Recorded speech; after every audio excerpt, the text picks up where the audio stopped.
النهارده انا مش جاي اقول لك كلام ايجابي عن العربيه دي، علشان لو عايز تشوف الايجابيات اتفرج على الفيديو ده. من انظف الحاجات السيدان الصيني اللي انت ممكن تركبها في الفئه السعريه دي. العربيه نازله في فئه يعني مجرمه بجد.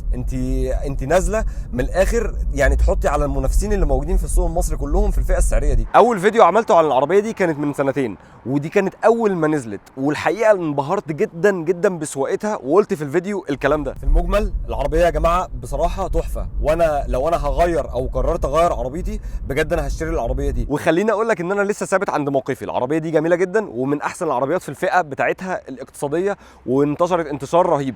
لكن انا جاي اقول لك في الفيديو ده ايه السلبيات او عيوب الصناعه اللي حصلت في خلال سنتين من انتشار العربيه دي، والحاجات اللي انت لازم تاخد بالك منها لو هتشتري ام جي 5. انا عمرو حافظ، يلا بينا. ادهان سيء جدا في اللون الاحمر فقط، والعربيه اللي انا راكبها دي اتاثرت بالموضوع ده، وهيظهر لكم على الشاشه دلوقتي. هي في نقره في الكبوت كده، البويه بتاعتها بدات تطلع وعملت منظر مش حلو. حساس ضغط الاطارات في العربيه دي بيبوظ، ودي حالات فرديه. فرديه، حط تحت كلمه فرديه دي مليون خط، لان انت لما بتيجي تفك الكاوتش بتعمل اي مسمار في الكاوتش، اي خرم في الكاوتش ولا حاجه، اللي بيركب لك الفرده بعد كده هو اللي بيبوظ لك حساس ضغط الاطارات.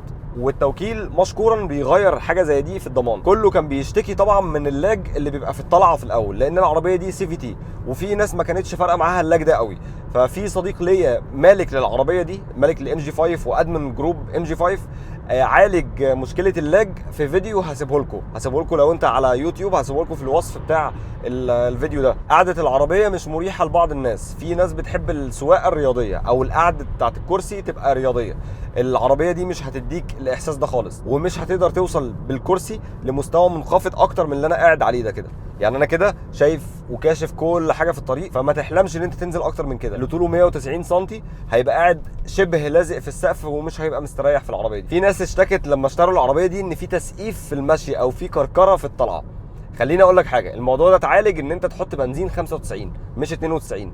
وخليني اقول لك برضو ان لو كل الظروف ضد العربيه دي، يعني انت لو حاطط بنزين 95 ومركب اشخاص في العربيه ومحمل حاجات في الشنطه وطالع مطلع بالعربيه، هتلاقي انها بدات برضو يبقى فيها سنه تسقيف.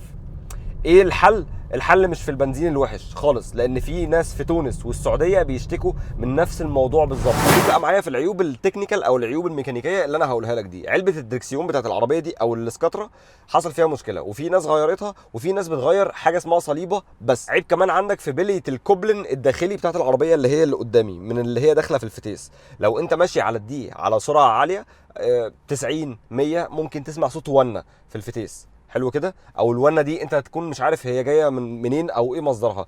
اول ما تبدا وانت ماشي على سرعه تروح جايب الان، صوت الونه دي بيروح. فالتوكيل غير شويه ناس كده البليه بتاعه الكوبلن الداخلي، لان هي بتعمل صوت، وده كان فيها عيب صناعه بسيط. الفوانيس الليد النهاري اللي هي الخاصه بالفئه الثانيه واعلى فئه اللي هي اللي معايا النهارده بتفصل وبتتغير برده في الضمان. عزل الحراره من الملاك بصراحه انا ما جربتوش، ناس كتير جدا قالت لي ان هو سيء قوي قوي في الصيف. التكييف بتاع العربيه كويس، لكن عزل الحراره اللي هو اللي بيبقى في البادي او العزل بتاع الصاج نفسه مش حلو، فمش مأدي مع التكييف او ظالم التكييف. كاوتش البيبان الامامي اللي هو بتاع الباب ده والباب ده اللي هي اللي هنا، ثانيه كده هوريها لكم، اللي هي دي تمام، الكاوتش ده والكاوتش اللي هو اللي هنا تمام.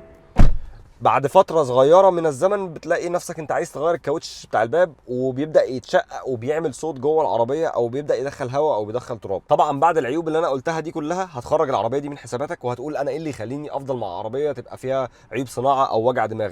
لكن خليني اقول لك، انا مش طالع ازم في العربيه، انا طالع اقول لك عيوب صناعه موجوده في عربيه، ومفيش عربيه خاليه من عيوب الصناعه. طالما التوكيل بتاع العربيه بيحل عيوب الصناعه دي وبيبدلها لك بدون شوشره او بدون اللجوء للقضاء او المحاكم او حمايه المستهلك او اللجوء على السوشيال ميديا، فخليك مع العربيه دي.